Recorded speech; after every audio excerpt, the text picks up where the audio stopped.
even though we love to have children, we were never psychologically prepared for raising a child.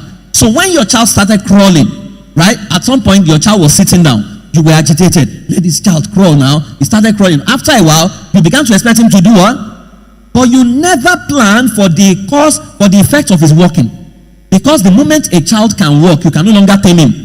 So you began to pull things down and you began to beat him for doing what children should do. So many of our parents impose low self-esteem on us. So take for instance someone who grew up from a very poor background. You will have terrible low self-esteem that you will begin to judge anyone that shows prosperity. Which is why when you see poor people, right, the way they talk about the rich, they believe every rich person is a ritualist. Say, you know what he into, which kind they drive. Say, that's why they never buy cars. Right? Because that was what our parents taught us, the more they put you in. So imagine you don't know who you are, right? Or you are manifesting a pseudo personality. Maybe you were sexually abused or you were raped and you had lost yourself as a child. You didn't know who you are anymore. You now marry someone who also doesn't know who he is. Because it's not just about ignorance of self. Sorry, can you flip this slide, the person on the slide? Just follow me, please. Right? Ignorance of self, ignorance of your spouse. So imagine you have lost yourself, your spouse has lost yourself, you now marry yourself without knowing yourself. So let me give you a case in point. I was working with a lady who was an introvert when she got into my class. Her husband was an extrovert. Now, usually, extroverts in church usually love to marry introverts, right? So the husband married her as an introvert. But when she came to my class and we started working with her, she was raped at the age of 6. Now, that rape was what made her introverted. No, so by doing some work on her, therapy, and attaining closure, the real person came out and it became a problem. When she returned home, it was an extrovert that returned. And her husband said, no, I don't want the lady who talks like that. Meanwhile, it was because she lost herself. Which is why we say never present yourself to the table of marriage until you have found yourself and master yourself. As a matter of fact, you are not qualified to ask anybody out until you have asked yourself out. Which is why I always ask the question, if you were the spouse you are looking for and you found yourself window shopping, will you buy yourself? If you can't buy yourself, you are not qualified to buy someone else.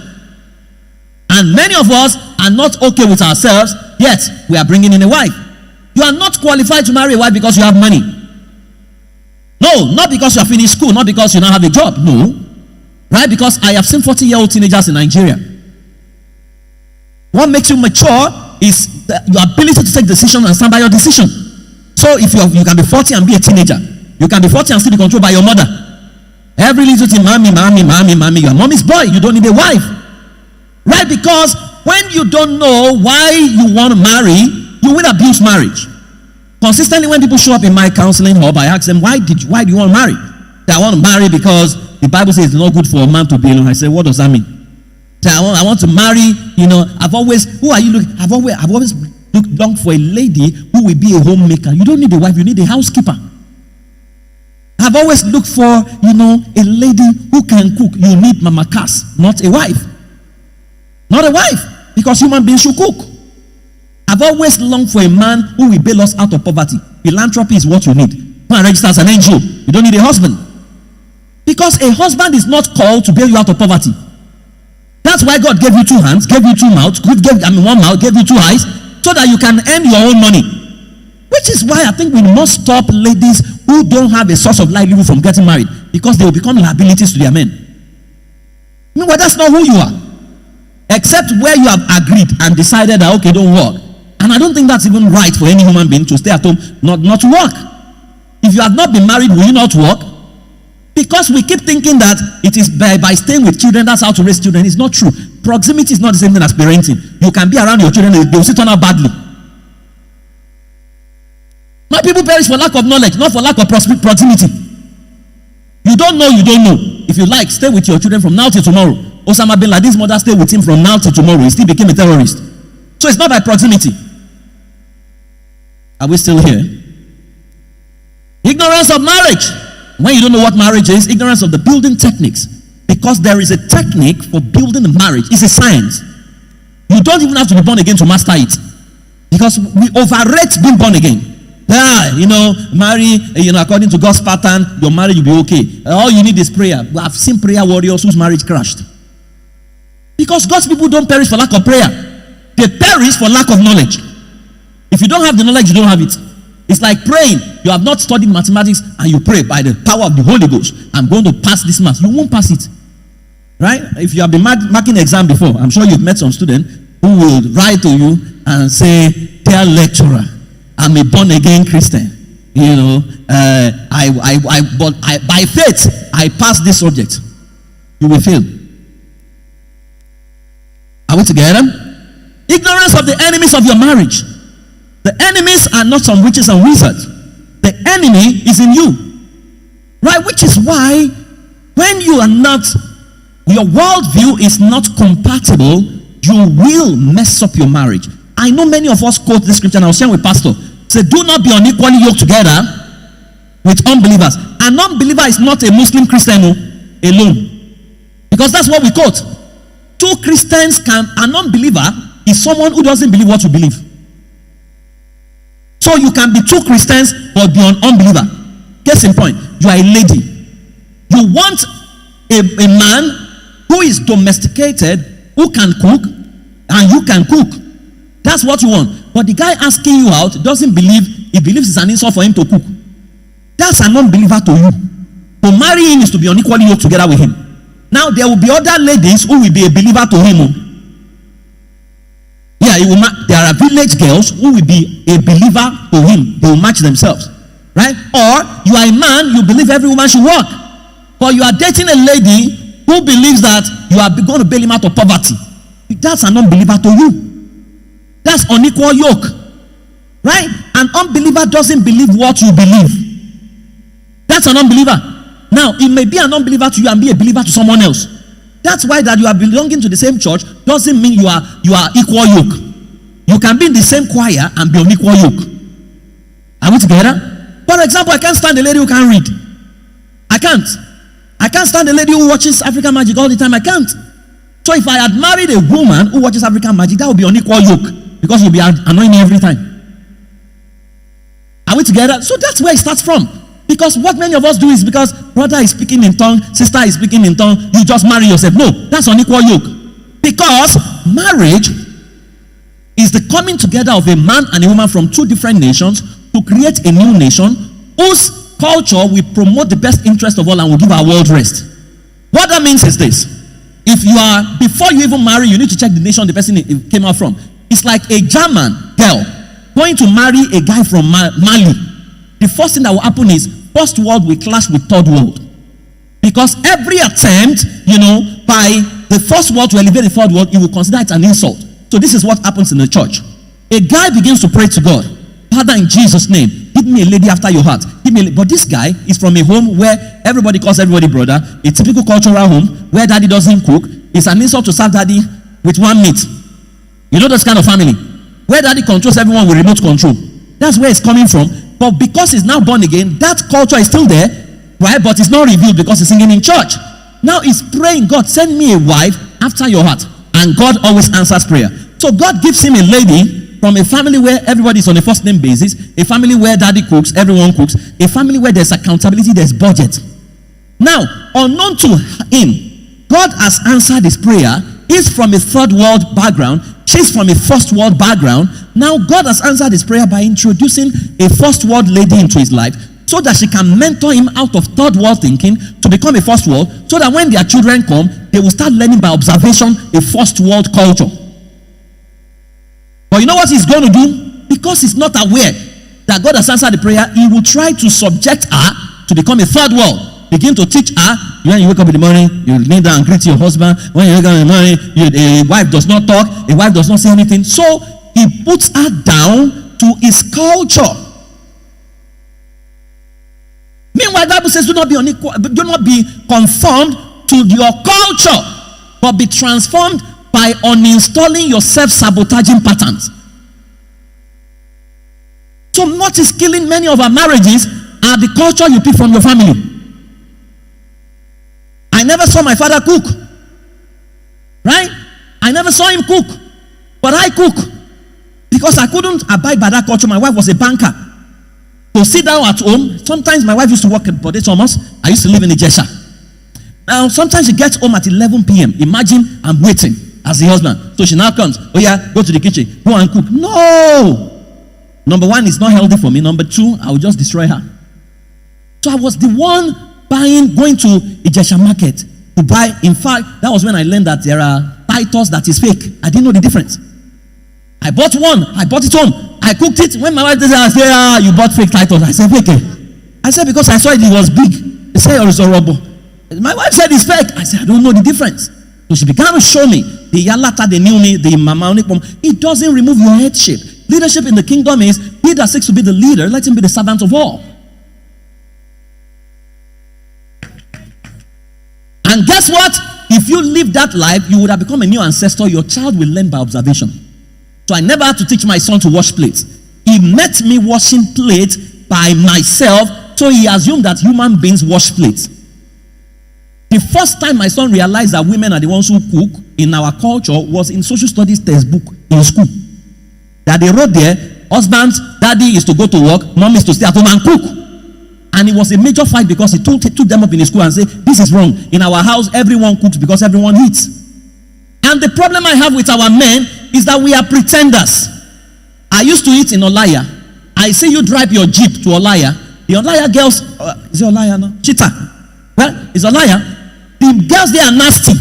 So sometimes there's scarcity of plates. These men with their Jeep, with humility, they snatch your plate, they go and wash it, they join the queue, the girls, they abuse them with their money, they are humble, they pay, they go and eat. The same men now get home, they can't wash plates. You are in Nollywood, you are acting.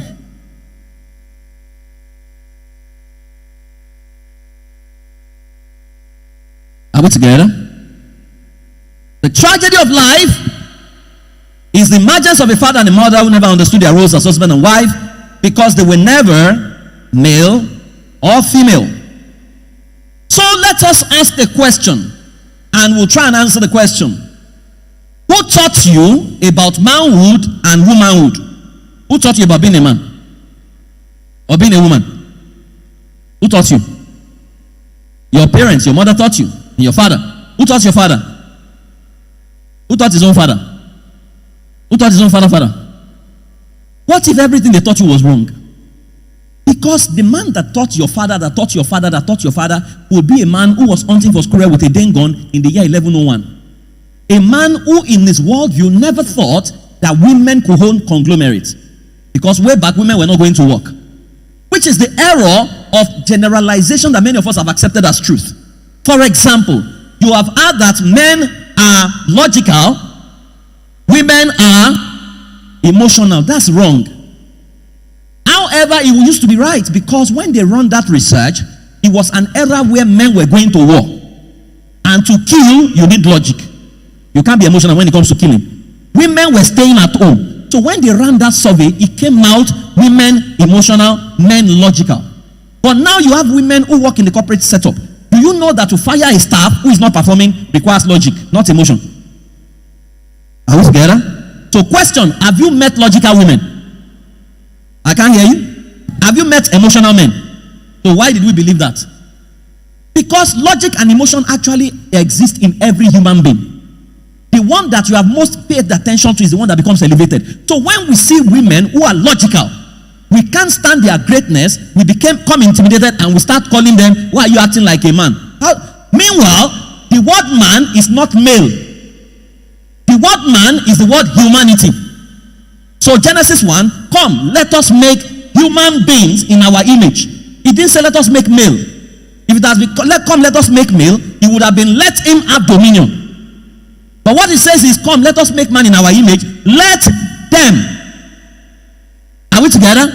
So when people say, why are you acting like that? Because the women they are used to are women who bow down, are women who are like servants. That's why a lot of men cannot stand the greatness of a woman. Please, if you are single, if the guy you are dating cannot stand your greatness as a lady, he doesn't deserve you. And don't negotiate your greatness. Because not every farmer can farm your products. You are a seed. If he can't recognize you, he may turn your cocoa to cassava. Are we together? So, if I ask now, based on what we have said so far, who is superior? between a man and a woman? Huh? Equality you believe in? Is that what we do? But that's what it is. Right?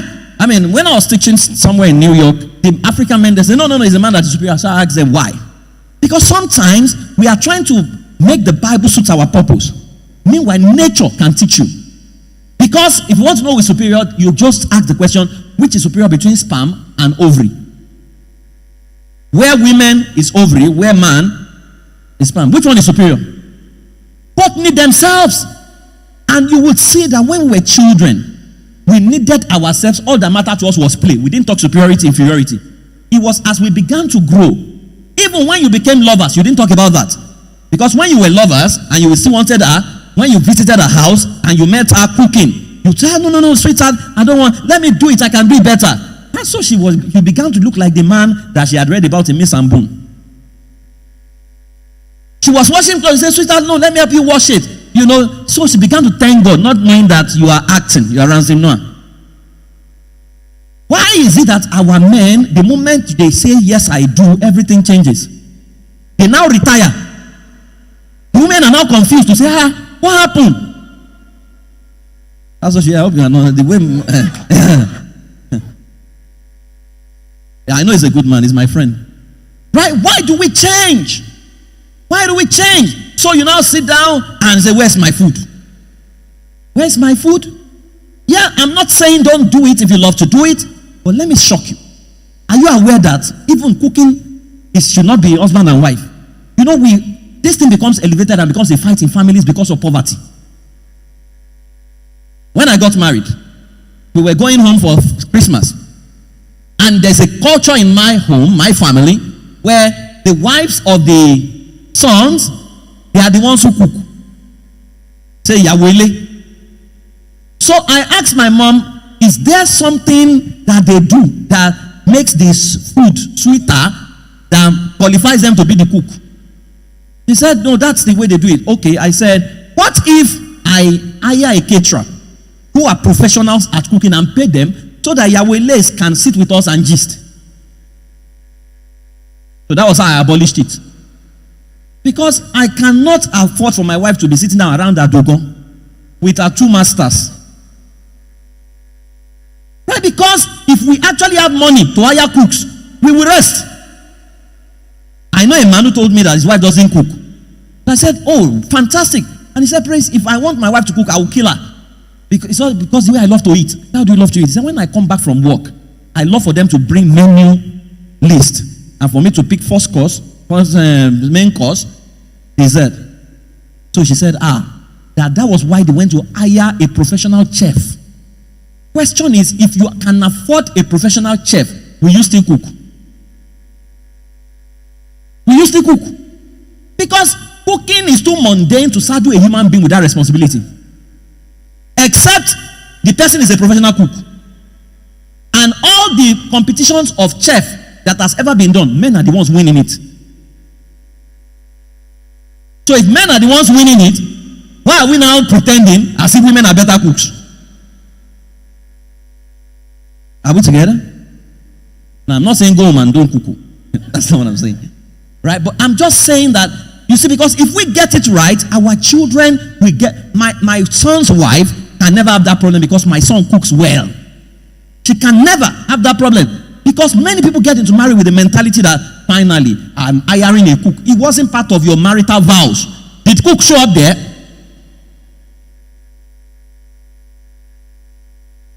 So fundamental truths. 1, God is the author of the family. You know that? You know that? 2, every society started with a family. You believe that? Every society, from Igbo to Hausa, everyone started with a family. Until we begin to understand God's concept of the family, we will all be victim of cultural and religious error. Many of what we practice is cultural error, religious error. In fact, religious error that is based on culture. Right? Because if you even want to practice kingdom culture, the man has a lot more to do. But what we just come up with all kinds of funny things, that we have also read, so we are all confused together. Say the first need of a man is respect. What is respect? Don't argue with me. The first need of the, and that respect, you realize is subjective. Because, so if you said your first need as a man is respect, and you have a female boss at work, will you require respect from her? So you see men who are humble at work. I think why they come home and become aggressive is because the torture they can in their brain. Say, this is my madam, you don't deal with me. I must also find another madam to deal with. Are we together? Now, my message is not popular, you may not like it. So don't invite me again. Right? Because if we understand, now that's not to say our culture is not, our culture is good, but can the respect be reciprocal? Because many of us don't understand respect. We actually don't have respect. We are respecters of men. What that means is, because if you have respect, the treatment you accord someone else will not be different depending on their status. That's respect. If I respect everyone, I will respect a child. I won't look at, because what many of us do is we hate our bosses, but even the people under us hate us. Because we treat everyone anyhow. Treat your driver anyhow, you talk to him anyhow, because he's a driver. You talk to your housemaid anyhow. Let me say this. If you are a believer and you have a house help and you are coming to church, and by looking at your family I can recognize your house help, you are not a believer. You are not. You are not. Because Jesus had disciples. They needed one of them to give him away. Which means they wore similar things that he wore. How can you say you are a Christian, you have a house help, so all your children are perfectly dressed, then you now have one small girl who is walking like a KMJ behind you with, and everybody knows that this is your house help. You are not a believer. Check your Christianity. So when we mix culture, so what we need to do is let us embrace part of our culture that is good and discard the one that is bad. Or else we may not be able to compete. Because this culture that forbids children from asking questions, that keeps wives quiet. You know, one day we were having a meeting, and it was, and my wife was in the meeting. It was a board meeting. And she took a direct opposite position to my position. And it became a heated argument during the meeting. And everybody was quiet. And it was, some pastors were there, were my friends. And at the end, when it was time for lunch break, we were sitting together to eat, and we were gisting and laughing. So one of my friends called me. Said, "Praise, what's wrong with you? How dare your wife take a position that contradicts your own in a meeting?" So I responded, I said, "She's sitting in that meeting not as my wife, she's sitting as a professional. So as a professional, she's entitled to her opinion. Right? And I cannot feel insulted, because if I wanted someone who will rubber stamp what I'm saying, then she has no place in that meeting." Your wife, when we get to wife, you understand the word wife is the word Isa, which means the kind of help that only God could have supplied. In Greek is the word parakletos, which is the word Holy Spirit. We'll get there shortly. The essence of family is a society. The only thing on God's mind was the replication of heaven on earth. The source of every national problem is the family, because that is the production factory. There is no bad leader that was not produced from the family. None. Every leader rigging election has been rigging from the family. You know, I always ask questions. If we have to vote for husband of the house every 4 years during the election, will they still vote for you? I think if we institute that, men will perform better. If we need to vote for mother of the year, we used to be retained. Because a man who drinks, for example, his wife says, "Sweetheart, can you stop drinking?" He says, "Shut up, I'm a social drinker." 4 children or 3 children. "Daddy, can you stop drinking?" He says, "Shut up." Unknown to him, one person was for drinking, 4 people were against drinking, yet one was greater than 4. He won the election, even though he had less votes. So when he gets to National Assembly, 4 will be greater than 19. And that's what we see all around us. Everyone looting the national treasury has been looting his family. Every time money leaves your family, without your spouse knowing the direction the money is going, that is looting. And you know, there are so many people whose wife, when I see men whose wife don't know what they earn, I'm afraid. Or a wife is building a house and the husband is not aware. A case happened in Lagos where the woman built a house. They even rented the house from an agent, and the husband didn't know it was a house. He had paid rent for 5 years before he stumbled on the document. Let us understand what marriage is. Marriage, that's why you are called couple. The moment you begin to say, my money, your money, you have violated the tenets of couple. If you don't understand couple, go and visit the mechanic on Monday and understand how an engine is being coupled. Because once you couple an engine, it becomes one. So to say, you are hiding your ATM pin from your wife. You don't trust her with your bank account, but you trust her with your body. I don't even know. You know, some men, how you even wake up in the morning and your wife did not kill you should be a testimony. Because when you are asleep, you are gone. She can dagger you. You say, I don't trust, I can't trust any woman with my money. Excuse me? Or you trust her with your life. I don't understand it. The quality of our family determines the quality of the society and ultimately the happiness of the world. The family is an institution and no one is empowered to outgrow the system. The moment a human being outgrows a system, he becomes a monster. I mean, my father, the men in their generation were like that. You don't even know the laws in the house. They know the law. They have the law. So they flip it the way they like. So there was a day, one of the first things we did when we got married was to create a family constitution. I can't teach you that today. When we created a family constitution, so we had all kinds of laws. One of the laws is that you can't spread your shoe anyhow. You can't drop your shoe anyhow. So there was a day, I watched a football match during World Cup at night till like 2 a.m. Brazil and Netherlands. And I left my shoe in the sitting room. The following morning, it was time for morning devotion, and my son came down and started laughing. My wife joined to start laughing. I said, it's a good day. Everyone is laughing this morning. As I looked down, I saw my shoe. I said, oh my God. My son said, Daddy, you know you cannot say, oh my God. I said, so what does this mean? He said, what does the Constitution say? The Constitution says everyone who drops their shoe must mop the house for 1 week.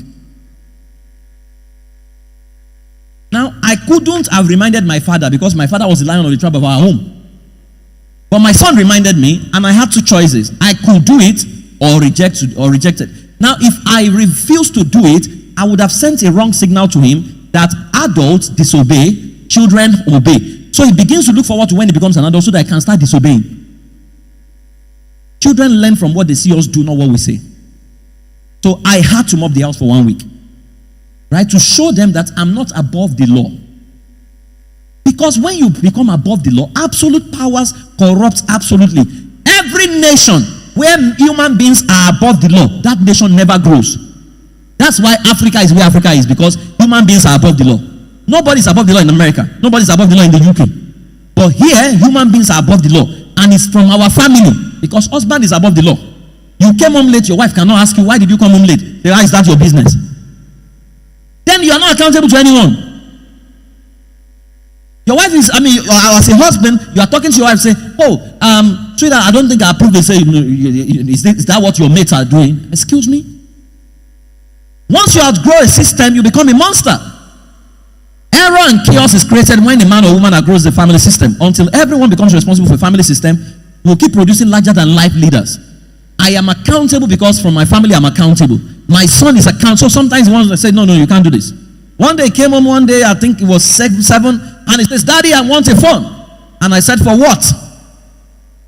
Then he couldn't answer. I said, when did you come home? He said, because there's a boy in my class, his name is Chukwemeka Odogu or something. He has a phone. So I asked him, and I don't tell him right or wrong. I asked him, what is your name? He said, my name is Toluwanimi David Praise Fowowe. I said, no, we need to change your name to Toluwanimi Odogu and pack you to their country. So that, he said, no, Daddy, I don't want that. But he got the message. Right? He said that everyone is doing it doesn't make it right. And you don't compare yourself with what everybody is doing. So we have taught them to overcome peer pressure. Because the extreme is to give your child everything they're asking for. You are going to kill them because they're going to be useless to themselves. So, until everyone becomes responsible, we'll keep producing larger. At the root of every developed nation is a system that works, and that's why systems will always trump talent. That's why I love your pastor, the way he teamed this program. It called this family systems, right? Building a proper marital system, because systems are not emotional. Many of us, we are emotional in our family system, and that's why a lot of things have gone wrong. For example, there's a system called the immigration system in your family. Immigration system says you need to guide the entries and exits in your family. So for example, you don't just give people permanent residency in your family because they are your siblings. You first give them visiting visa, 2 weeks, to test their character and see if they align with your values. If they don't align with your values, you don't renew their visa. And if they come into your house and they begin to trouble your wife or trouble your children, they are classified as domestic terrorists. And you don't negotiate with terrorists. You deport terrorists. No sentiment. Some of you have brought people into your house who are molesting your children. You brought people into your house who are unsettling your wife. How can you be my younger brother? You come to my house, my wife gives you food, you can't wash your plate. And you're not saying it's our yawo. She's not our yawo, she's my wife. She's my wife. If you live in my house, you don't pay house rent, then you should lessen our burden. We don't need to hire a house help. You should be able to wash plates and sweep. We breed irresponsible people because of our culture. There is Babaoko. What Babaoko? She's older than you. And Babaoko is to now mean that you talk while you talk to her anyhow. Give you one meat, you are not. I mean, I can't teach that. I can't teach that. See, if you come and visit us and we give you food, it's a privilege, it's not a right. Because we didn't plan your feeding budget as part of our budget. You should be grateful whatever you get. But to come and say, imagine I went there, they only serve me drink. The wife cannot even cook. Excuse me, we don't have a cook in this house. That's why we run a family. I mean, the system we run in my home is one of our values is freedom, which means it's not, because when I was growing up, whatever daddy ate was what everybody ate. And I didn't think that was fair because my father liked semo and pap. I didn't like the two, but I was forced to. That's why in my house you will hardly find pap because all the pap of the rest of my generation, I have drank it. So in my house, why everybody cooks is because so that when your appetite contradicts what we want to eat, you can go and fix it. Yeah. So sometimes you find some people are eating rice and other people are eating eba. It's your choice, but you know that you will cook it by yourself. Right? Because what we do in Africa is we molest and humiliate wives. And we don't need to do that. If your wife is United Nations Secretary General, can she even become one in your house?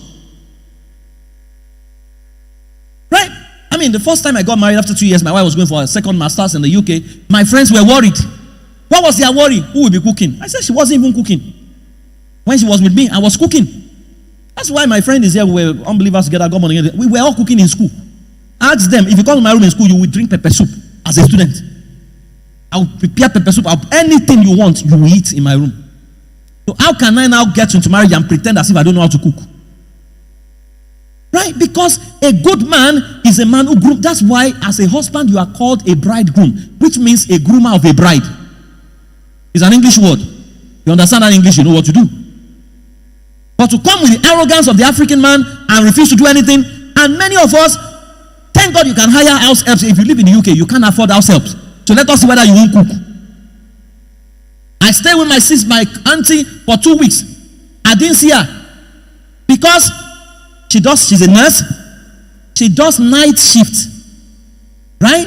So when her husband is coming back is when she's going to work. So I have to ask them after. I said, how do you guys even sleep together? Do you guys have sex at all? I said, because you guys don't meet yourself. My sister said, you can see everybody fix their meals by themselves. Right? So you see our men cook abroad. By the time they land in Marital, as if there's a software that reinstalls. And I know what it is. It's because you don't want your family members to look at you and talk about you. Who cares? What is their business with you? If you like, call me and say, I'm the one. My wife has given me a 4. What is her duty if she can't give me a 4? Why did I marry her? Was it not the effort that made me marry her?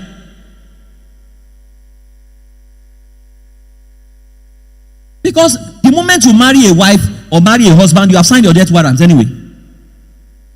So why will you now be afraid of someone that you have already, married? Until we discover and submit ourselves to a kingdom family system, we'll keep going around in circles. So we said that you can't build effective marital system until your definition of family and humanity is accurate.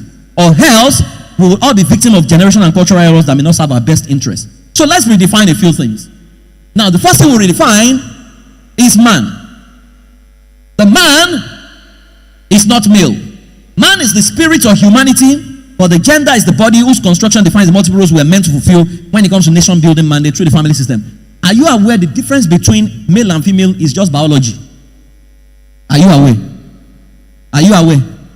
Which is why, even when women look at themselves and they call themselves weaker vessel is not weaker content.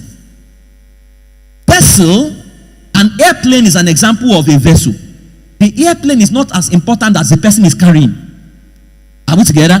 And even that scripture was based on the era of the women that Apostle Paul saw.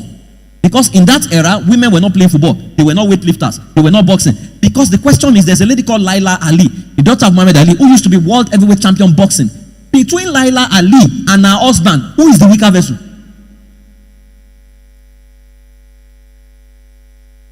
If you have a wife who is a lieutenant general in Nigerian army, and you are a banker, who is the weaker vessel? Which is why women who beat their husband, who beat their wives, they are not weak, they are just wicked. And it's because you can beat her. Because if you married a wife who is a major general in Nigerian army, you say, I have uncontrollable, I cannot. Because, you see, listen. If you say something is your weakness, that weakness must manifest everywhere you go. If that weakness can recognize a mopo and is humble, then it's not a weakness. Because you say, I'm uncontrollable, I have uncontrollable, that's why I slapped my wife. But you have not slapped your boss. You have not slapped when you get to, if you have a weakness, true weakness, once you get to roadblock and mopo stops you, the first thing you do is to slap them. If you have that weakness, you drive to inside barracks and say, I want to see the RC, what do you call them now? CRM, RCM, RSM. And say, RSM, I have this weakness to her. But you don't do that. I mean, I was talking to a lady whose husband was beating her. So I told her, you won't beat him. So I registered her by myself in taekwondo class. I said, you are not going to beat your husband though, but just be doing taekwondo. So she was doing taekwondo, doing that. So she moved from brown belt to green belt till she became a black belter. So on the day that they were going to present the black belt and do induction, invited her husband. So they were doing, that was man who was beating her. So they picked the wife against a man, very hefty guy, who is a brown belter. Now, the way the wife took the man down, everybody was clapping, but it was a signal she was sending to him. She said to me that one day in the house, he got angry. He says, honey, are you angry? He said, no, I'm not angry. How can I be angry? Now, she didn't have to beat him, but the knowledge that I have a black belter is enough to deliver him of the anger. Are we together? So man is humanity. Man is mankind. Man is not just a female. Man is male and female. In fact, up until the year 1900, the word man was used for both genders. But when it became a man's world, they found a way to manipulate it. So let's redefine a male. What does culture say? Can we read it together once ago? Irrespective of his intelligence, ability, because he just has penis, he assumes that he has superior knowledge. Penis is nothing. Penis has no sense. That's why he misbehaves. You need to control it. That's why it's called a drive. If you don't put a brake, he will control you. And he's a bad manager. Because if penis is equal to intelligence, a lot of our men will be billionaires. But that penis is not intelligence. Right? Is why we misbehave. Can we read what the truth says? Once ago, and the character of the invisible God expressed in the masculine body for the purpose of art management, rulership, and that's what it means. Which means you are not qualified to call yourself a male until you align with the image and the character of the invisible God. Which means what God is what you must represent to humanity. Let's check female. What does culture say? Expressed in the kitchen, bedroom, and true. But what does the other one say?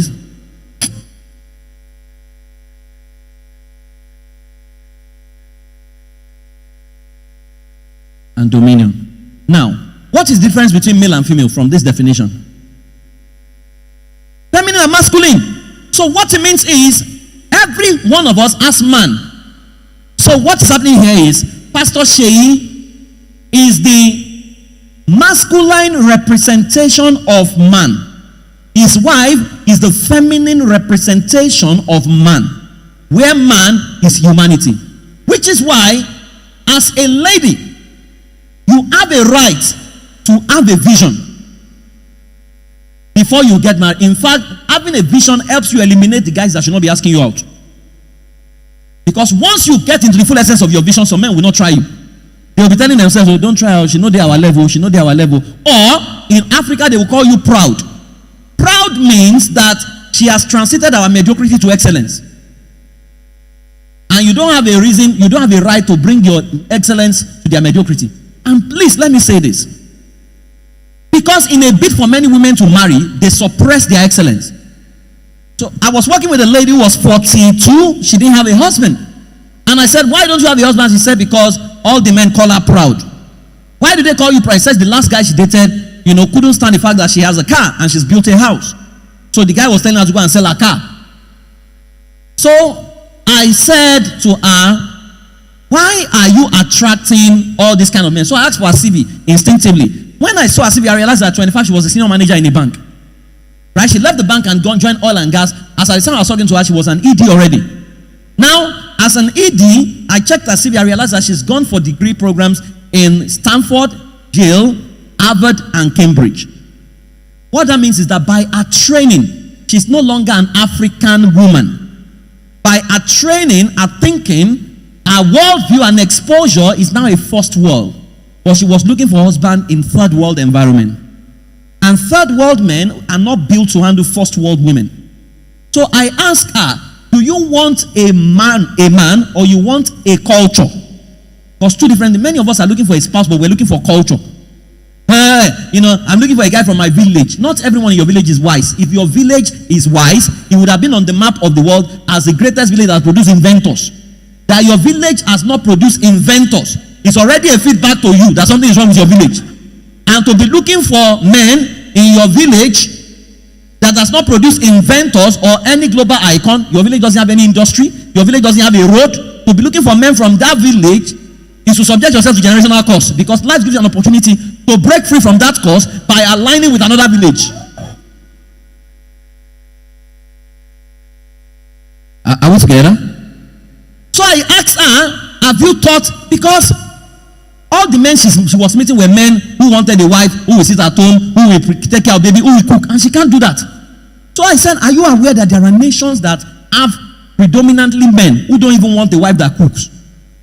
He said, really? I said, have you dated Japanese men? Have you dated a Canadian? Have you dated a British man? He said, my mother was saying I should not bring Oyibo. Do you want to marry a man or a race? Said a man. So I said, why don't you make friends with men who think like you? Because your tribe is not the tribe you were born into. Your tribe are the people whose thoughts align with your thoughts. So you can be Nigerian and your tribe may not be Nigerian. Are we together? That's the truth. Which is why I tell Nigerians when they travel abroad that don't go and look for Nigerian community. Find your tribe. Because if you go and look for Nigerian community, they will tell you a story that will destroy your energy and vibration. They will tell you how they suffered, how they did megad. Meanwhile, there were people who went to the same country and they didn't do megad. They started making money. If those are the people you find yourself amidst, you will realize that your experience will be different. Right? Because you become what you build consistently. So, what many of us will do is you got to meet Nigerian community before you know you are also struggling. So when you meet with them, say, oh boy, what's happening? Say, I just find one job, $10 per hour. Your own better now $7 per hour. So see, they are vibrating to themselves, vibrating poverty, vibrating, right? Meanwhile, if what you met will say, you say, I just got a job yesterday, and it was, $1 million per quarter, right? There's something it does to you. It shows you aspirationally where you can be. Are we together? Birds of a feather must flock together. So you need to know who your tribes are. Not everyone from your race is my tribe. In fact, if you don't, you can also create your own tribe and recruit people into your tribe. Are we together? So this lady, I told her, why don't you consider dating a British guy? So 6 months down the line, she had got into a relationship. But she met a Nigerian on one of the trips who had never been to Nigeria before. Right? Met an American who has a Nigerian name but doesn't speak any Nigerian language. That was eventually the person she got married to. And she said to me, pray. So I said, meanwhile, you have been going from deliverance to deliverance. Meanwhile, it was not a demon. It was lack of awareness that you are a first world in the third world continent. So ideally, you should be thinking as expatriate here, not as a citizen. Are we together? So the difference between male and female is biology. Which is why in raising your daughters, raise them to be able to do everything. Tell them that you can become anything you can become. Ibukwan Woshika, they believe it couldn't be done until she became the chairman of First Bank. Now imagine can you produce a wife like Ibukwan Woshika? If her husband, all the husband is thinking it. Because if you're a man and your God is your belly, you can't produce a great woman. You can't. It must be a trade-off. You can't produce a great woman. All you want is, I can't eat from anybody. So my wife must come at home to come and prepare a meal. Excuse me? To what extent? And for how long? Right? And if you subject your wife to that, your daughter also begins to observe. Because the way we socialize our girls, we socialize them to go and die in someone's kitchen. And we need to stop that. Other ladies are becoming programmers in other nations of the world. We cannot keep producing cooks who can't even produce a world-class restaurant.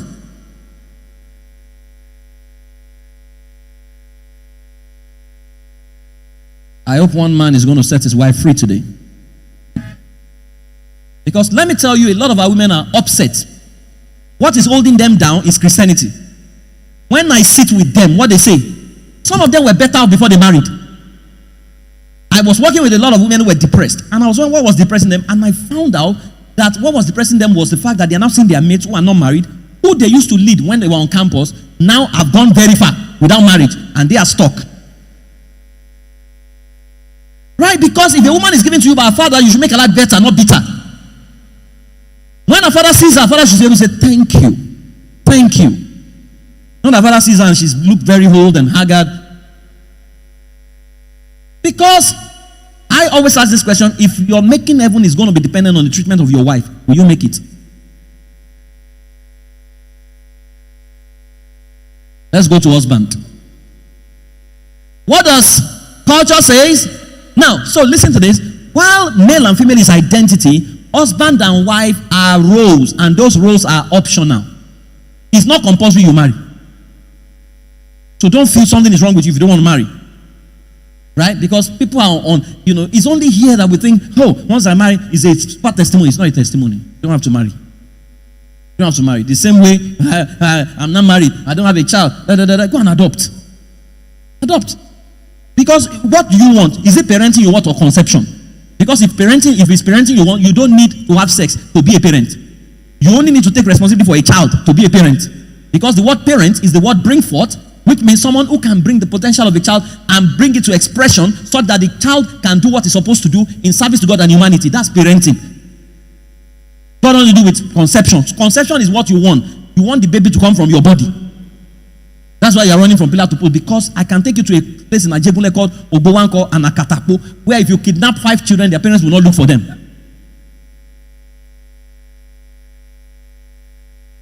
And if you are unfortunate to call them to come and pay ransom, they may ask you for if you want more.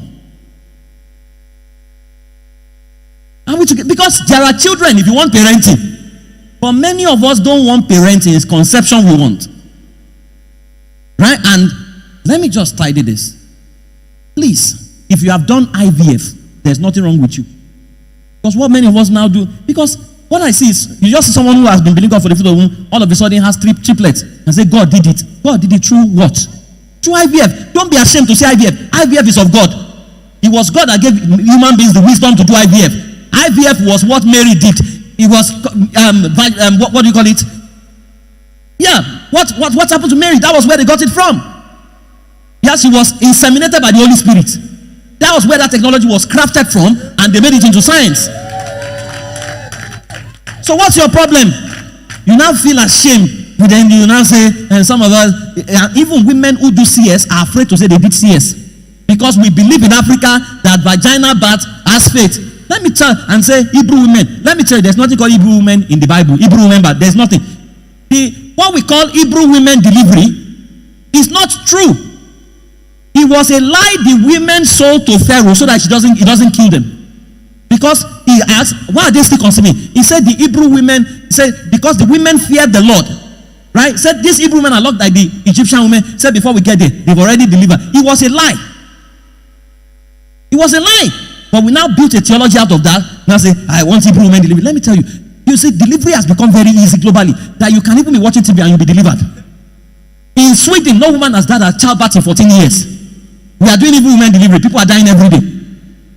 Why is there a certificate for Hebrew women delivery? Does your child become an American citizen by?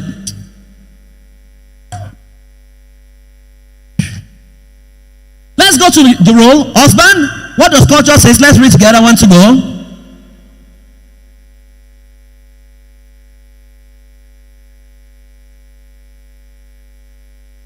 He is a king that must be worshipped.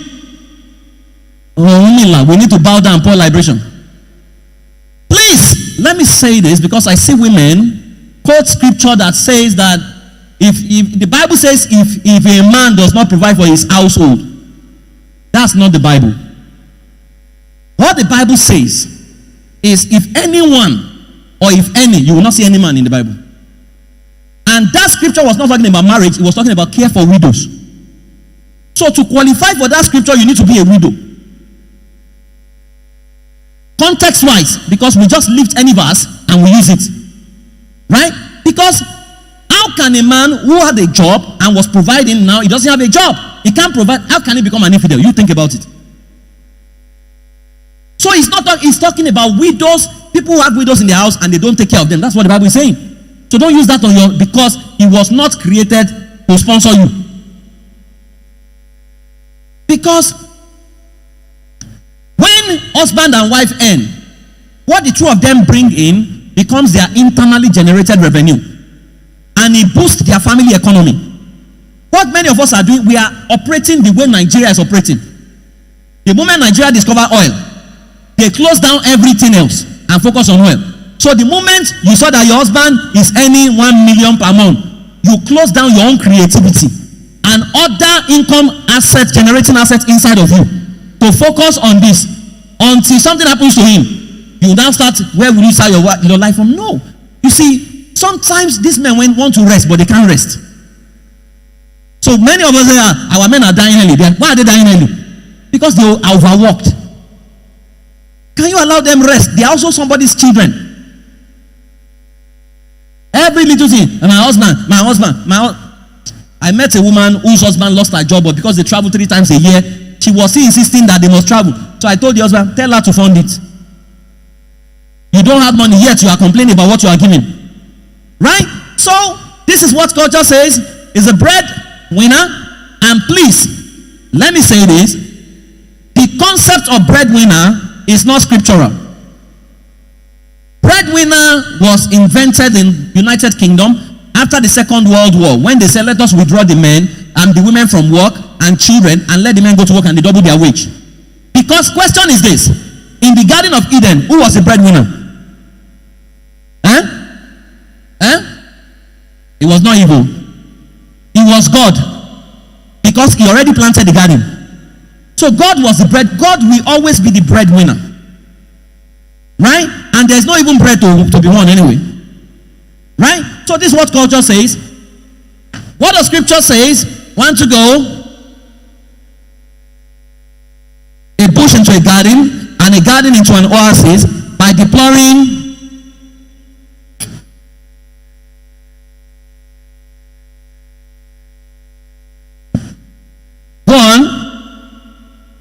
equipped with a nation building mandate to model and mentor others in ensuring God's values become visible in the society. Go on. a source, protector, provider, whose influence is strong enough to deliver consistent.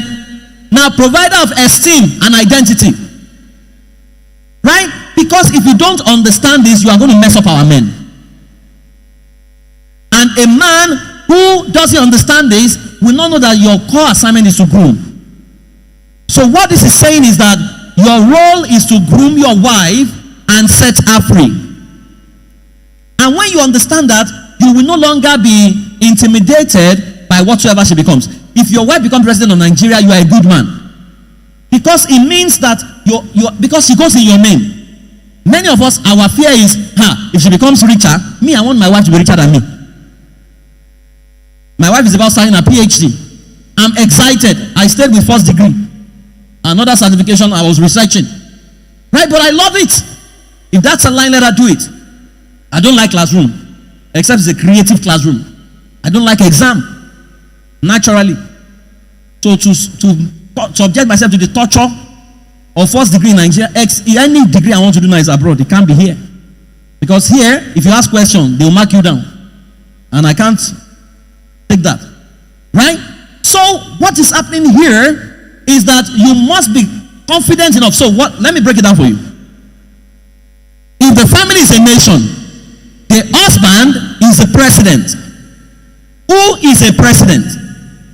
Are you aware the president is not the smartest? Is President Buhari the smartest? Is he the richest? Is he the wealthiest? So why is it that during wedding we will be praying a prayer that what you will use to be husband, God should give it to you? Because that prayer presupposes that the woman is coming from a poor background. If you marry Bill Gates' daughter, will you pray that prayer? So it's poverty that is generating that prayer. It's poverty. So she has a car. If my wife had a car, I would be very excited. If she had a house before we marry, we would have moved into that house. Why should I go and rent? To prove what? Because if you are a proper leader as a man, a woman will submit to you. Problem is many of us are not secured as men. So you are intimidated. So your wife, you say she's earning 1 million. I'm earning 100,000. No, she will now be proud. Sometimes she's not proud. She's not arrogant. She's just asking you the same question, but your esteem cannot take it. And if you have low self-esteem, it's not a problem, it's your problem. Are we together? Let's go to wife. What does culture say? Want to go? The cook and the all-purpose machine whose submission must be activated.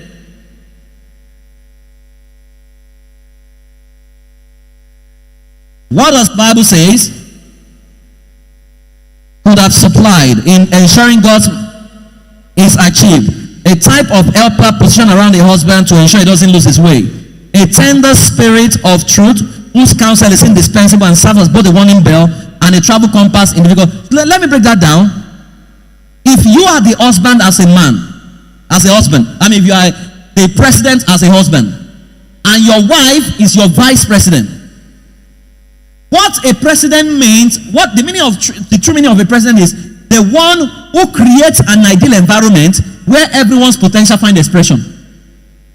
A good president understands the asset in his vice president and gives him a free hand to operate. A bad president will be destroyed because he can't listen. So the word wife, like I mentioned, is the word Isa.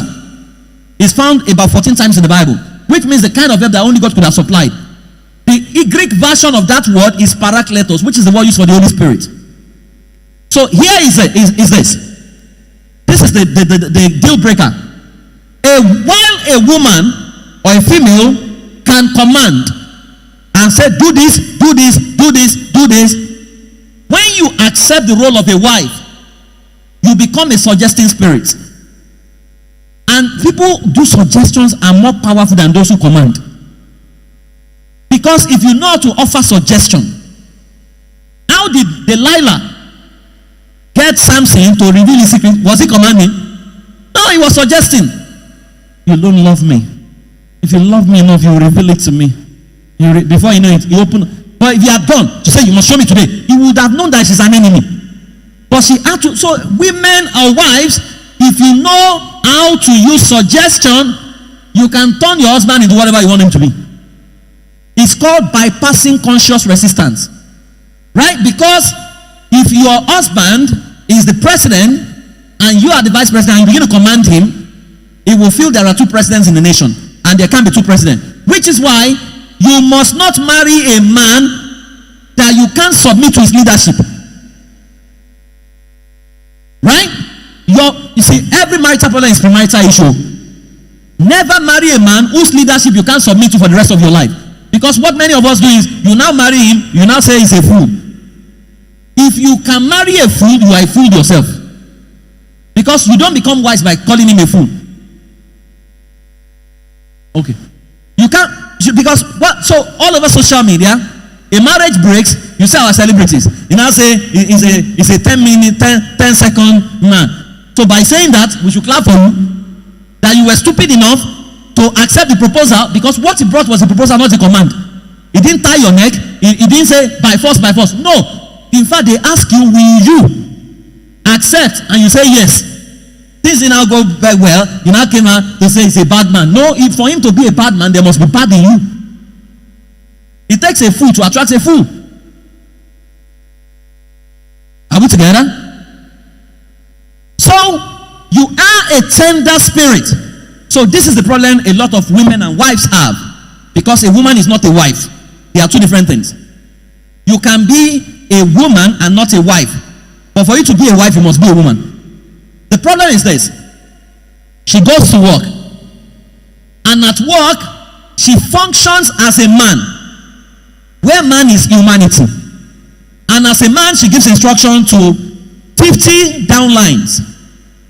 So do you do this? Check, do that. Check, do that. By the time she comes back home, she forgets to switch back to the role of a wife.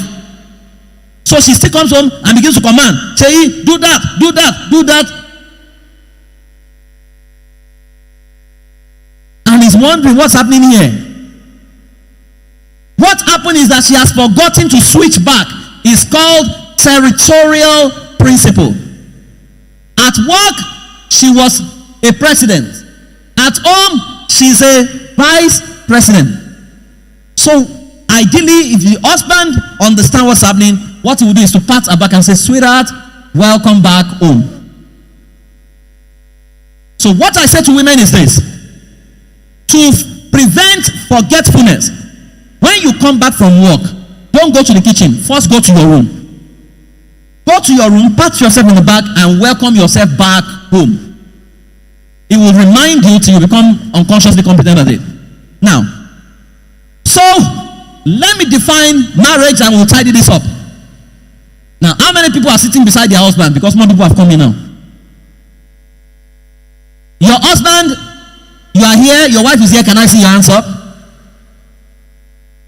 Okay, fantastic. So we have some, because I need you to fill a questionnaire that will review it. Now, what is marriage? Can we read this together? 1, 2, go.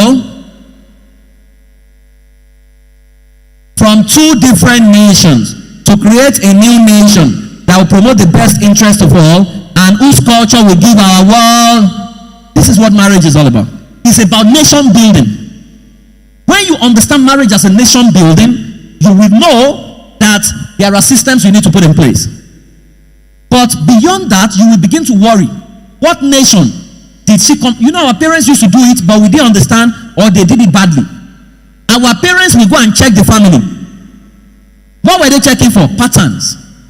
To say, and sometimes they are right. Say, we check the family and we realize that in that family, they have mental health problem. Or in that family, they don't stay too long. Right? They check.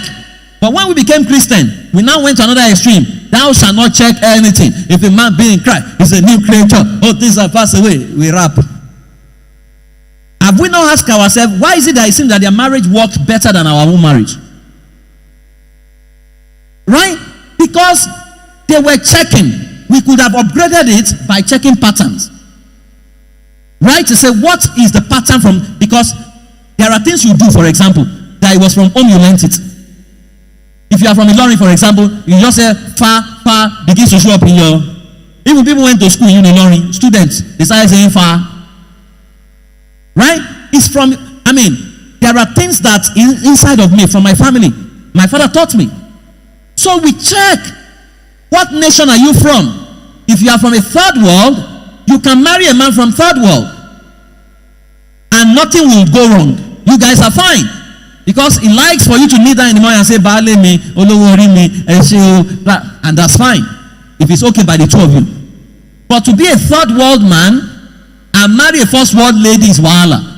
And the only place it happens oftentimes is church. Because church makes us suppress our ability to think and fact find in some cases. Right? But first world and third world can still marry provided they are teachable.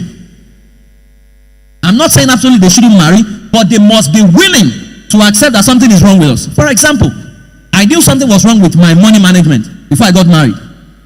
So when I got married, I still came with the arrogance of a third world man. I was handling money, but money was going missing.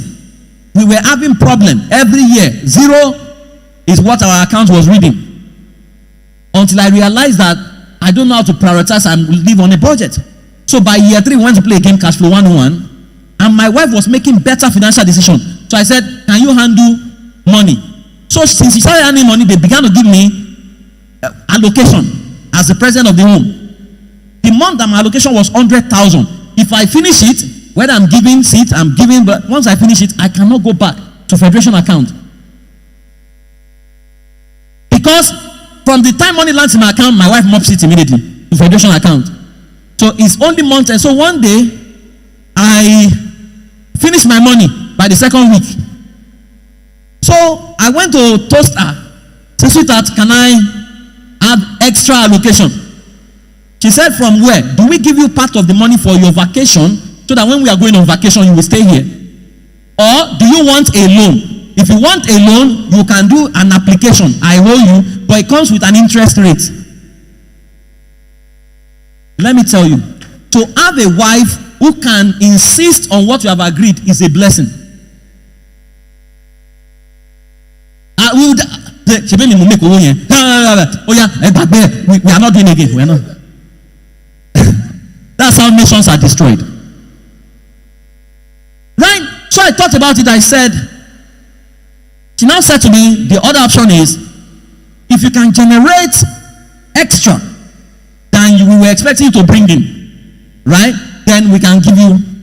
So I had to sell some products that I had not sold before to generate extra. Now that's a discipline system. Systems are not emotional. Right? So she taught me. So these days, sometimes you just say, sweetheart, can I have some money? You know, some women, not all women, after giving you allocation, they still want to spend from your allocation. That's why they have their own. So sometimes you just say, sweetheart, please, can I get 50K there? I said, is it a loan? And if it's a loan, can you write an application? When are you going to repay it back? Because some loans have been gotten that you didn't repay back. Are we together? But guess what? It has taught the children to budget for everything. So sometimes we are driving and they see, ice cream. Where is this money coming from? Because let me tell you, many of us are poor because we don't keep a budget.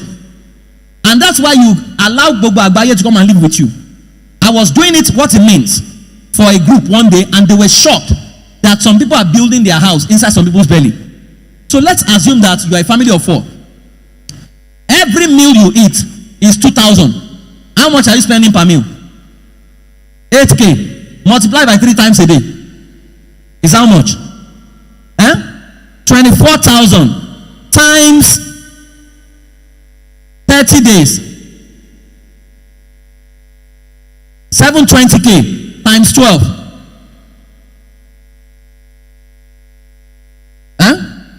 8.4 million. That's what your family spent. That's fine. Now imagine that 2 extra family members from village came to live with you. So let us calculate their own. So that's 4K extra times 3, 12 times 30, 120,000 times 12 is what?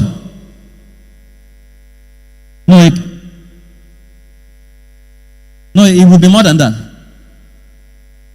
1.44 million. Now the person lives with you for 10 years.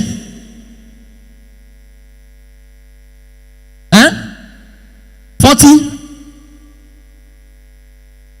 That's what it means when you just do things anyhow. Say because we have a bag of rice. You don't know that there is a cost to every extra person that lives with you. Which is why you can't go and meet people in UK and just say, I have come. Have you not noticed? When you're on lights, they will say, hey, you flush too much. Money is flying. Every flush is money. Here we do things anyhow. That's why Africa has refused to grow.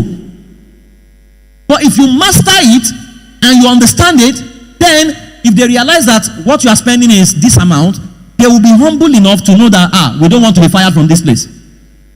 See, there are people troubling you that you may need to rent a house for them or even buy them a gift.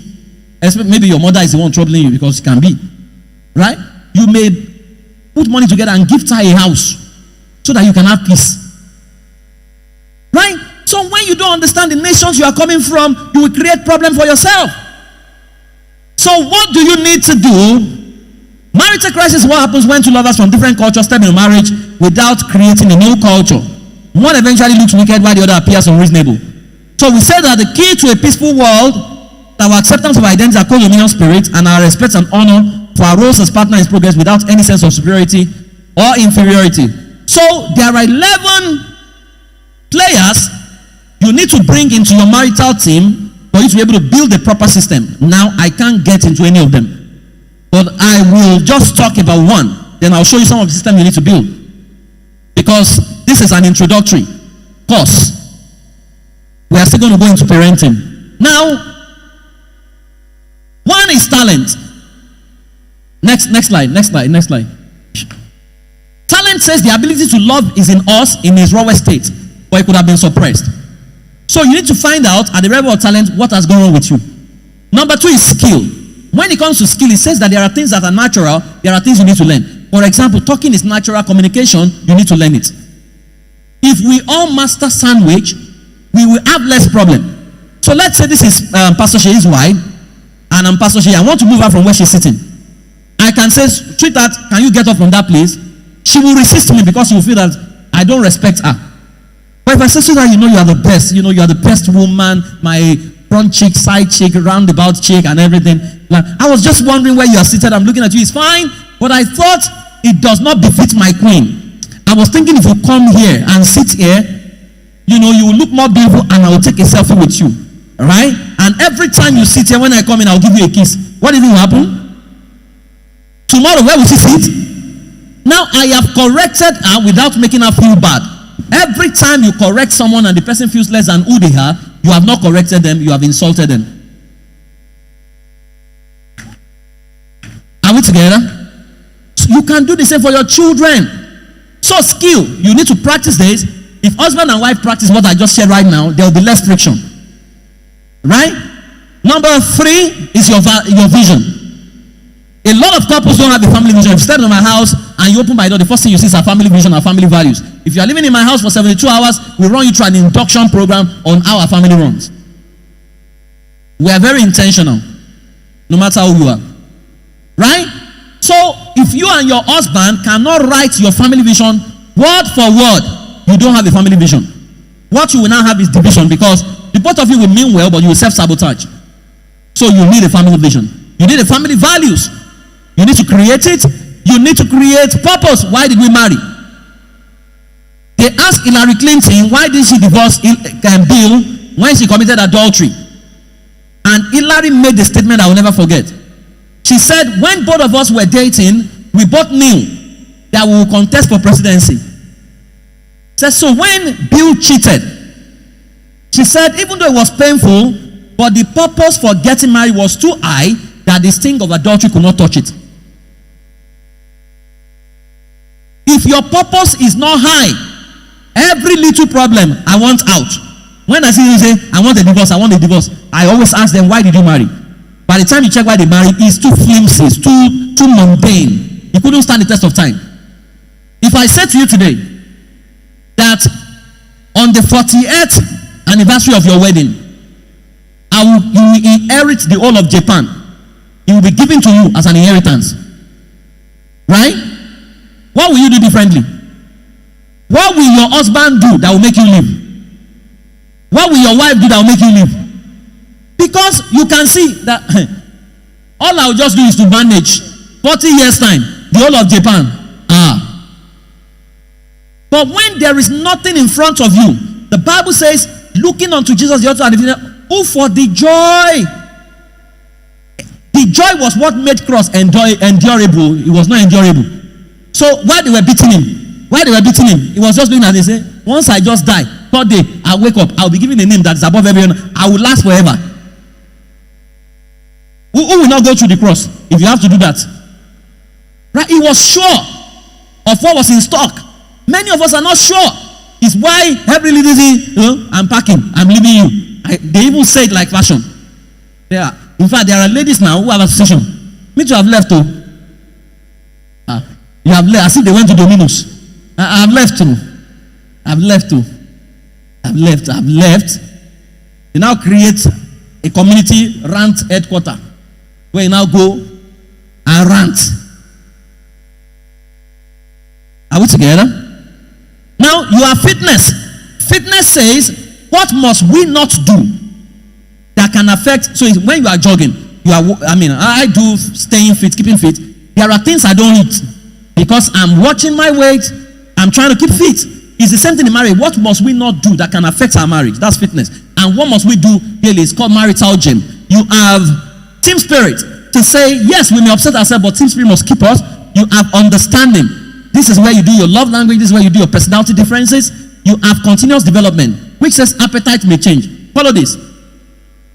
When you got married to your husband, now what I'm sharing with you, when I work with couples, it takes me 11 weeks to work with them on this chart alone. The next time I'm going to show you takes me 1 year in consulting to work with them. Right? So when we talk about continuous development, let's say when you got married, your husband was a clerk or second level banker. You too, you were a second level banker.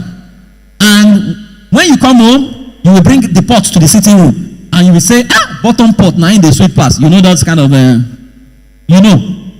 don't know what is sweet in the bottom pot. It's poverty. But let's assume that it's sweet. But now your husband begins to grow. They now promoted him to AGM. From AGM, he has become an ED. You know what begins to happen? He now begins to go for meetings in 5-star hotel where what he sees is buffet. The buffet he begins to come exposed to begins to challenge the mediocrity at work. Now, if you have not grown with him, you will now still bring a bottom pot bottom ice cream, and you irritate him. What's he talking about? What's he talking about? Now, meanwhile, you are right. You are wondering how people used to enjoy it together. No, appetite has changed. So you need to monitor your spouse's appetite when it begins to change. Once your spouse begins to take some courses, you also take some courses. Every book I'm reading, my wife has her own copy. Right? Because we must be intellectually compatible, else there will be nothing to talk about. And once you don't have anything to talk about, marriage is on its way out. Right? Then you have technical crew. Technical crew says every marriage requires a coach. You need people in your life that you can go and talk to. I have. There are people that my wife will say, let us go and visit. I'll begin to, what have I done? What did I do? Because when you marry a man or a woman who has no mentor, who has no coach over his life, that's a monster. Right? Then you have strategy. I can't get into that. But apart from this, there are systems you need to build. I'll just highlight them. One, every family needs a governing system. What type of government do you want to run? Autocratic, democratic, servant leadership? That's what we run. Team leadership is what we run in my family. It's team-based. Right? So we're always talking about what we want to do, what we want to do together, what do we prioritize, right? And we have a family constitution in there, we have a family values, we have a family system. Now, you have communication system. How do we talk? So if we say everyone in my family, so we have what we call user's manual for our children. User's manual shows you how to treat our children. So when they go to school, we show their teachers, this is how to correct this child. You can't shout on him because it's a royalty. And you can't slap him because you don't slap royalty to correct a behavior. Right? You need to negotiate with him. Other children, we don't know about their own parents, but this one. This is how to deal with him. It took us time to create it, but it works. Right? Because a lot of our children are labeled wrongly in Nigerian schools. A teacher with low self-esteem cannot raise a child with healthy self-esteem. So you have a child who comes to school. Let's say his name is David. And as David walks past and sees madam and says, "Hi, madam," and goes on, as he greeted her, in every nation of the world, "I" is a greeting. Except in the Yoruba nation. In Yoruba nation, "I," you have insulted me. So meanwhile, this is a school, not a Yoruba school. But you have hired a Yoruba-minded teacher into a school who now expects everyone to align with the Yoruba culture. Meanwhile, I'm not Yoruba, which is why it's absurd for you to be leading as a Yoruba leader and expect Igbos to conform to your style of greeting. I can't do it. Right? The child has greeted, but now say, "Emini hi, Emini hi, Emini hi, bye, yeah." Meanwhile, that's a teacher who has been listening to Lagbaja. It's Lagbaja that is governing Amedula. She now goes around to tell other teachers that boy is very rude. That boy is very rude. Or the child has worn a designer's sneakers. The last time she went on window shopping, she saw it. She saw the price, 95K. Her salary is 45K. So the way the child is walking, she begins to say, he's so proud, he's arrogant. He's not the child that says you should come from a poverty background. Because some teachers, your child reminds them of their poverty, of everything they don't have. So they will talk to the child anyhow. They say, "You are too proud." They begin to label the child. Please, once your child becomes labeled in a school, take your child away from that school. I've moved my children twice till we found a school that is appropriate for them, because everything must be done in the best interest of a child. I can't stand teachers who label a child, because there's what we call perceptual code. If you understand your child's perceptual code, you will treat them based on who they are. When my son does anything that's wrong, because every opportunity must be used to remind him of who he is. Every misbehavior is either a non-discovery of self or a non-remembrance of self. Identity crisis is the biggest problem on our planet, right? So you can't be if you look at the way you are beating your child, dealing with your child right now, will you say your child is a royalty or a criminal? Just by how you treat him. Many of us are treating like criminal. Yet in Norway, prison are being closed down. Crime has reduced. Why? Norway used to beat. After a while, they said, "No, let us change it," because they realized that if you treat a human being like a criminal, he will respond like a criminal. If you treat a human being like a human being, he will respond like a human being. But if you treat a human being like a royalty, he will respond as a royalty. So they changed prison system to 5-star hotel. That if you are caught, so they abolished life imprisonment, they abolished death sentence. Maximum jail time in Norway is 22 years. So once you get into your room as a prisoner, you have microwave, you have a bed, you have a lounge, you have everything you want to do a degree. So people were leaving prison to become responsible citizens. Because beating does not correct a behavior. Are we together? Right? So I know when we get to parenting, we'll handle that. So communication, how do you talk to your family members? Next one, family resource development system. You need to create your own family education. So this is who we are. A press forward does not do this. Right? This is who we are. Your family educational system. So you can see that this thing is not beans. It's a lot of work. Then you create family economic system. Which means, can you create a system that when recession comes, your family will survive? If you have a family and if you don't work, you can't sustain your lifestyle for 6 months, something is wrong. You need to change the system. And there are ways to create that. Right? Next one is domestic management system. This system that governs where you place things. Where you place shoes, where you place plates. This is what governs it. Domestic management system. Then you have the entertainment and recreation system, which says that our entertainment must not negatively affect our neighbor, including your prayers.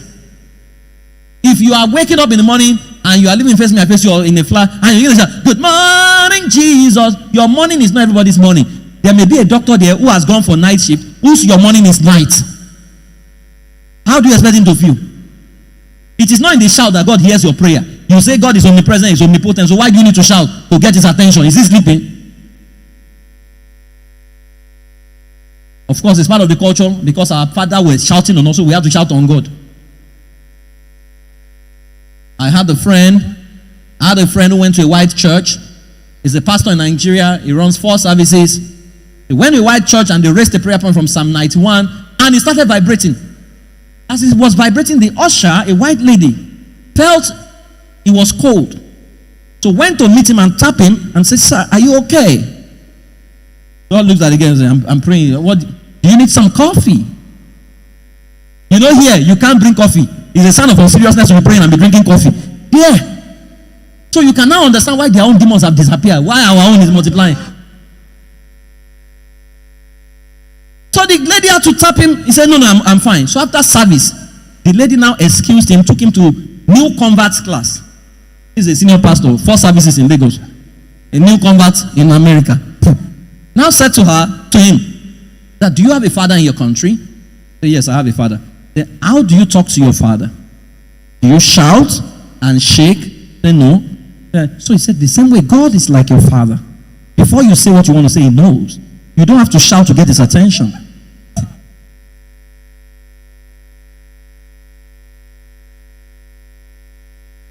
Are we together? Are we together?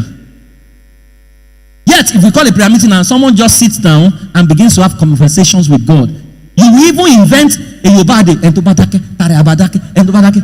Who says I'm Mudake? Let us quickly say we don't want people to fall asleep. That's why we are shouting, so that they can stay awake. But to say we need to shout before he hears us. Jesus never shouted on any demon. Before he arrived, the demons were the ones. They are, Master. They were even negotiating where he should send them to. So which one is our own Christianity? Spend 6 hours in deliverance. What is your name? The demon. You're asking demon, what is your name? The Bible says the devil is the father of liars, which means every attempt for him to speak the truth, he will still lie. You now say, I'm Shakosha. You now spend another 2 hours. Shakosha, come on, Shakosha, come on, Shakosha. Something is wrong with you. Family health care and wellness. To say, what diet do we subscribe to as a family? My children used to take a lot of fizzy drinks. We win them out of that by... So to take them out of Coca-Cola or Fanta, you need to create a juice that is similar. So pineapple juice, orange juice, similar, watermelon. And after a while, they just forgot about fizzy drinks and they stayed on fruit. And that year that we started that, we did not take them to the hospital for 1 day. So I saw the difference in elder living. Then the last system there is the security system, which is your immigration system. Why do you think that America and UK does not give you permanent residency on your first application? You know how many times they bound some of us? Because they were not sure that you come back. They check the profile, say you are not qualified. Oh, some people are not qualified to come and live in your house. Don't say because it's my brother. Hey, if it's your brother, it doesn't mean he needs to come to your house. They are not emotional about it. Or, okay, come and spend 1 week visiting visa. To check whether you align with our values. And if it doesn't align, if he wants to come next time, oh, we're sorry. You know, when we got married, my wife's mother's house, parents' house, is about 5 minutes walk to my house. Then my own mother's house, my mother used to live on Ekololu, is about 15 minutes drive. And we lived in that house for 4 years. The total time that all of them came was less than 10 times. Because you cannot just arrive in my house without telling us ahead of time. Right? So every time our bell rang, we knew the person was not coming to look for us. Because one of the bad habits in this continent is that people will just come and say, we have arrived. They don't even know whether you have food in your house. Everybody assumes that you are always fine. Have there not been times that with all your big cars, there was all Gary that was left? If it's just the 2 of you, you can manage, you know. But when you will now put yourself under unnecessary pressure to create an impression, because they are in-laws, to now give them what you don't have, what you are not eating. No, it's absurd. So you need to guide your entry system and ensure that it's not porous. Now, let me tidy this up by saying to you that the most important nation on earth is your family. Because the family is the production factor of the society. Which is why it's critical for you to get it right. For us to change Nigeria, it must start from your family. But it will start with how you see yourself. If you are a man and you don't see a woman as your friend, as your mate, as your colleague, as a partner, right? You will create a third world and perpetuate a third world mentality. But if you see your wife as you, as a friend, you wouldn't talk to her anyhow, you will respect her, you will treat her well. Now, when you do that, you would send a signal to your children that, you see, when we team up together, we can perform miracle and we can raise a new nation. The nation Israel was someone else's family, and that nation is now a first world nation. Who says Nigeria cannot change through your family? The question is, can God depend on your family to transform things and change this country for the better? Thank you very much. God bless you. We'll go on a short break, but before we go on a short break, I'll bring Zuriel to do some plays, take us through some plays. That's our play therapy, about the best that exists in the country. Yeah, so usually I have to drag her here. She's very expensive to get. I have to beg her to show up, so that she can take us through some plays. Some of us get angry, she'll tell you what to do and all those kind of things. But if you are married, you can give them the beliefs assessment. Yeah? Just answer yes or no. Take separate ones. Don't take one. Take separate ones, and don't look into what you are feeling until you are done. I just want to see the areas where there are discrepancies. And if your spouse feels something that is not applicable, he's not doing it, expose them. Okay? So you can do that. But before we go to parenting, we have a course that we take. We take people through called Family System Engineering Certification.